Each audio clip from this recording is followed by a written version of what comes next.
Saudari-saudaraku terkasih dalam Tuhan Yesus Kristus, kita berjumpa kembali dalam renungan harian kita,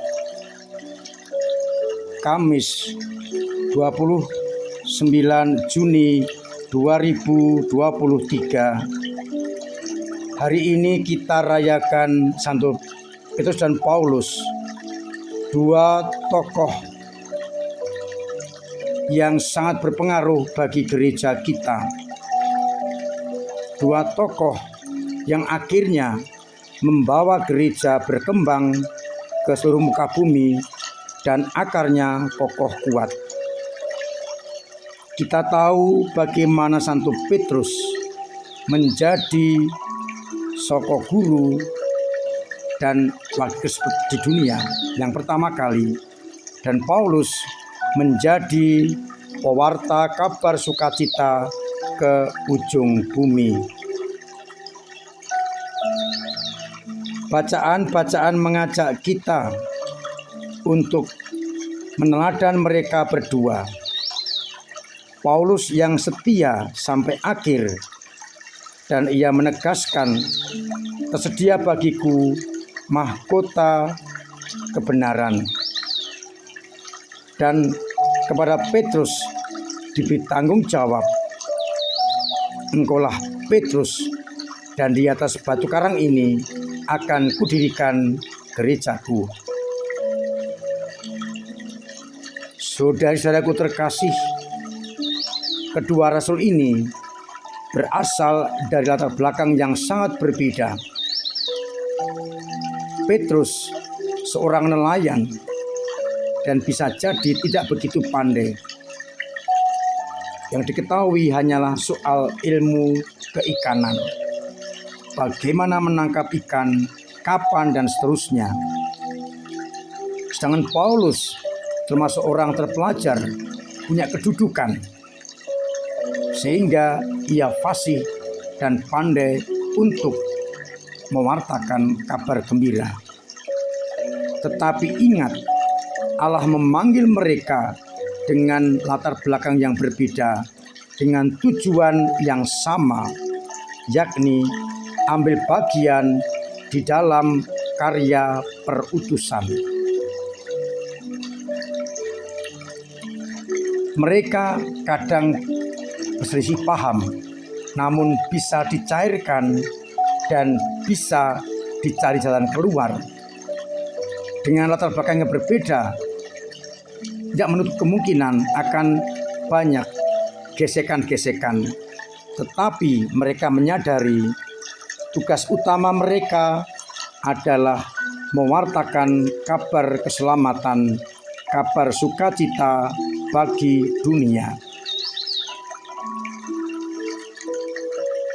Saudari-saudaraku terkasih, kita semua dari berbagai macam latar belakang juga dipanggil oleh Allah, dan tugas kita satu, yakni ambil bagian di dalam karya perutusan itu. Oleh karena itu, sekalipun kita berbeda latar belakang, hendaknya kita bersatu di dalam meluaskan kerajaan Allah. Kepada Petrus diberikan tugas yang tidak ringan. Ketika Petrus menjawab, engkau adalah Mesias, anak Allah yang hidup. Dan akhirnya Petrus diberikan tugas dan tanggung jawab. Di atas batu karang ini aku akan mendirikan jemaatku, dan alam maut tidak akan menguasainya. Kepada akan kuberikan kunci kerajaan surga.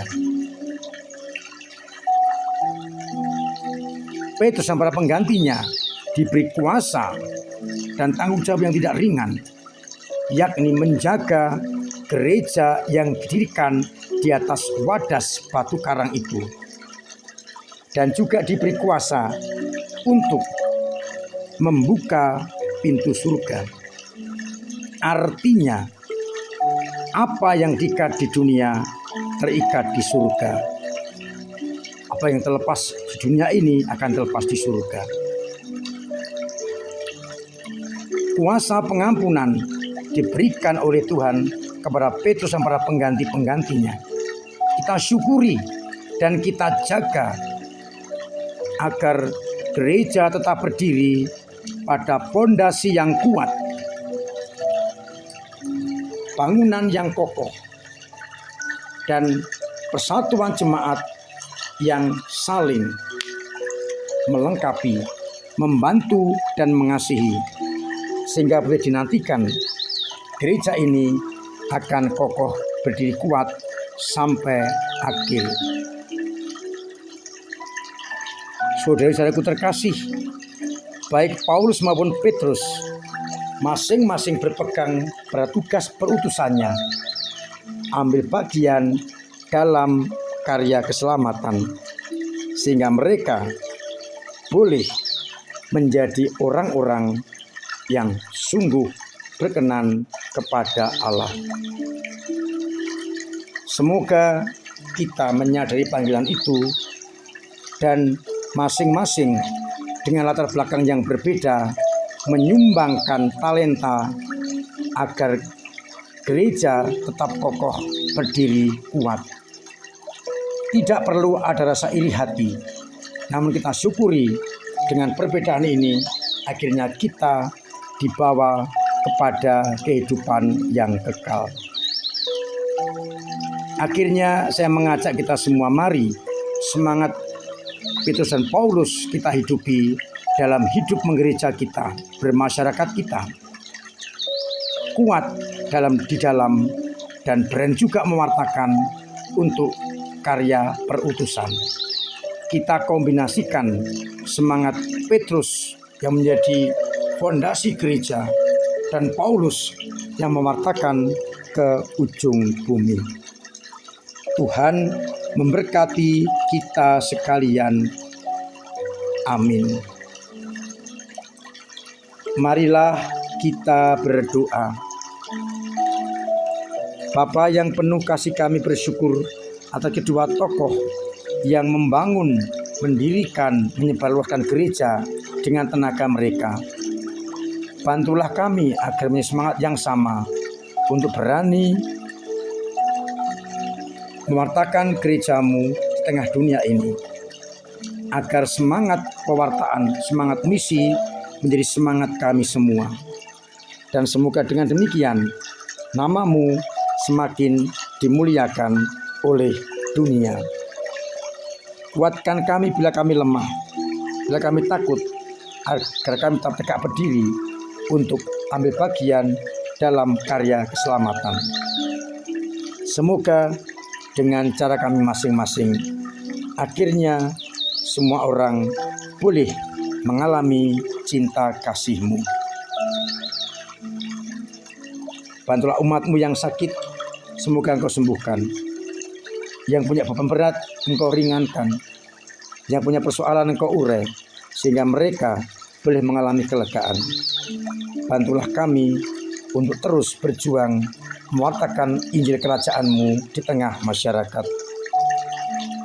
Untuk itu ya Bapa, sertai kami dengan berkat-Mu, Bapa dan Putra dan Roh Kudus. Amin. Saya tetap mengingatkan agar panjenengan tetap mematuhi protokol kesehatan dengan benar, dengan setia, sehingga kita terlepas dari virus corona. Semoga semangat Santo Paulus dan Santo Petrus menjadi kekuatan kita untuk maju melawan kehendak kejahatan. Tuhan memberkati kita sekalian. Amin.